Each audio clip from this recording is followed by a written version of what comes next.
I saw her bury him alive. It was a quiet evening, and the palace walls glowed under the fading sunlight.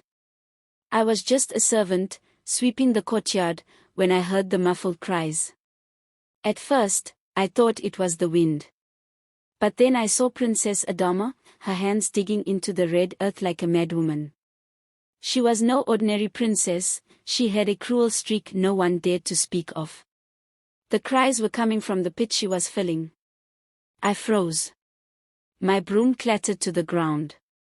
Adama turned, her dark eyes locking onto mine. Her face was calm, almost peaceful, as if she was planting flowers, not burying a man. "You saw nothing," she said in a voice colder than the Harmattan wind. I nodded, but my legs wouldn't move.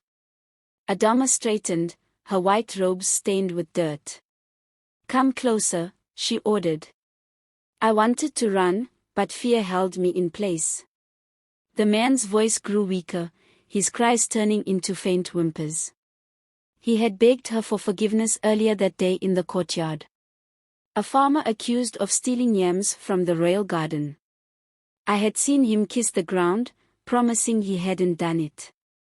But Adama didn't care for truth. She only cared for her games. "Dig it up," she said, handing me the shovel. My hands shook as I took it. I couldn't breathe. My chest tightened as I knelt by the half-filled pit.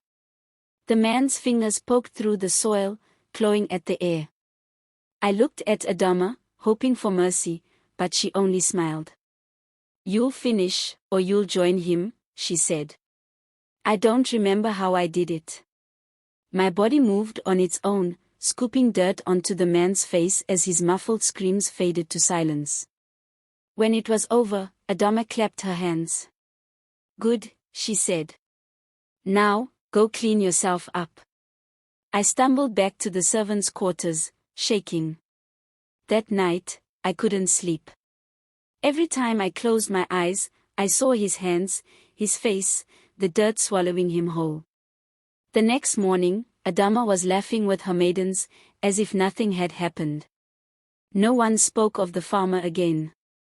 But I knew the truth. I had buried it with my own hands. And every time I walk past the garden, I feel his eyes watching me from beneath the earth.